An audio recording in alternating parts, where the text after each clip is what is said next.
y en a marre, il y a Galabar. Et c'était exactement le thème de ce personnage qui est un des deux personnages principaux de la série. Marceau Galabar. Une adaptation et un mélange de plusieurs personnages, mais aussi et surtout pour moi, un des deux plus importants personnages de la série. Un des deux personnages qui font que la série a un grand intérêt dramatique. Parce que c'est un personnage qui fait passer la série de la comédie à la tragédie. Lui-même est un personnage comique. Sans ambiguïté, c'est le personnage comique. Mais il va être témoin de situations tragiques. Sa façon de réagir à ces situations tragiques font le drame des saisons, ça dépend combien on en aurait fait, disons des saisons 3 peut-être, ou peut-être seulement à partir de la 4e, je sais pas, et saison suivante. Et c'est bien dommage que la série n'a pas pu être sérieusement travaillée et n'ait pas pu avoir davantage de saisons, parce que ça aurait valu ces lettres de noblesse. Je ne sais pas qui les aurait décernés, moi peut-être, je les aurais décernés moi-même à la série. Alors le profil du personnage, d'abord c'est un mélange du personnage du fumiste qu'il y avait dans Rudolf Schneider, donc notamment dans l'ébauche de 2004, et du rigolo, du personnage du jeune rigolo, clown, que j'imagine a toujours un intérêt dans toutes les séries, certainement au monde, le clown, celui qui fait rire, de manière simple et légère.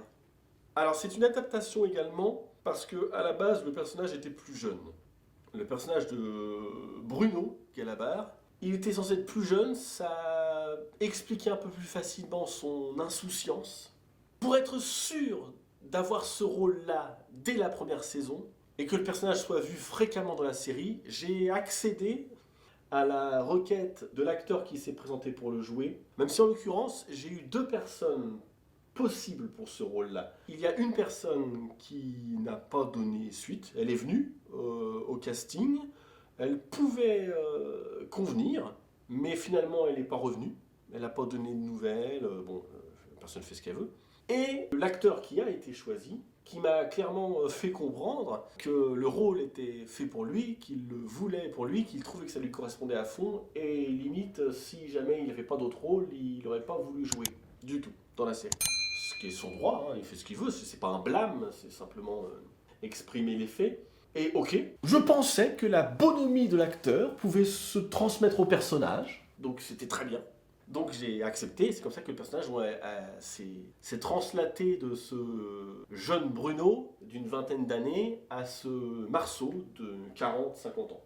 Donc ce personnage est marié, il a un fils qui s'appelle Bruno, donc si jamais un jour on pouvait inviter ce personnage dans l'histoire, sans arrêt en train d'essayer d'attirer l'attention, Marceau Galabar souffre d'un complexe d'abandon.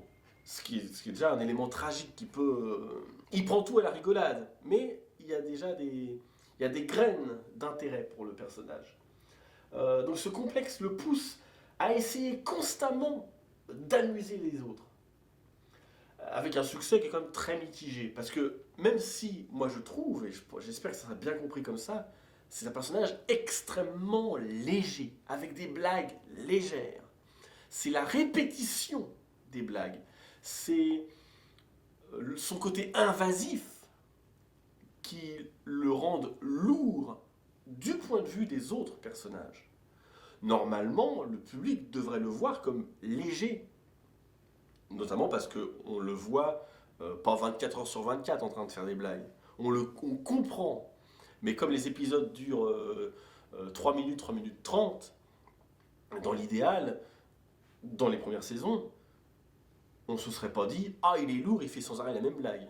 Il y a des blagues qu'il répète, qu'il essaye de placer à chaque fois. Alors c'est un poireau, une pomme de terre. Mais pas au point que ça en devienne lourd pour le spectateur. Au point que ça en devienne lourd pour les personnages. Il est blagueur et fêtard. Il perd jamais l'occasion de lancer un jeu de mots.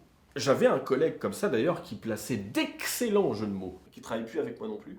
Lui, ça aurait été de moins bonne qualité, mais il les aurait placés quand même, avec un maximum de dad jokes. D'ailleurs, éventuellement, j'aurais même acheté un bouquin, il les aurait lus devant les gens. Devant ses collègues. Donc comme ça, page 37, il aurait ri à l'avance. Les gens comme ça, ils attendent la blague. Pourquoi les vaches, elles aiment bien se cacher? Parce qu'elles savent faire du camouflage. Du camouflage. Sans arrêt. Mais c'est léger comme blague. C'est lourd pour toi, mais c'est léger comme blague.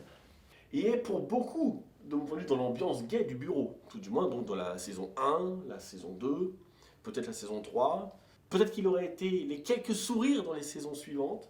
Par conséquent, ses relations avec les autres personnages sont assez variables. La plupart le voient comme un déconneur, lourd et insouciant, mais lui, de son point de vue, s'entend bien avec tout le monde. Et il travaille pour que ça reste comme ça. Mais il a un côté légèrement paternaliste. Comme c'est le doyen, parce que les chefs sont plus jeunes, la plupart de ses collègues sont même âge ou plus jeunes, et que c'est la figure donc paternelle, et c'est un côté qui vient du personnage qui avait été créé en 2004, il a un côté « je prodigue ma sagesse », qui est assez faible comme sagesse, mais qui existe quand même. Donc il en remontre aux petits jeunes. Selon lui, donc c'était mieux avant, tout est pas rose dans la vie, oh t'as encore rien vu, moi tu sais, après 15 ans de métier. Et il est également souvent celui qui part en formation, donc pour ensuite devenir formateur des Schmitt. Mais comme il est ni attentif ni pédagogue. De toute façon, comme il prend les choses à la rigolade, même quand il dit une phrase pessimiste, ça serait très bien vite contrebalancé par une phrase optimiste. Immensément plus optimiste, voire naïve.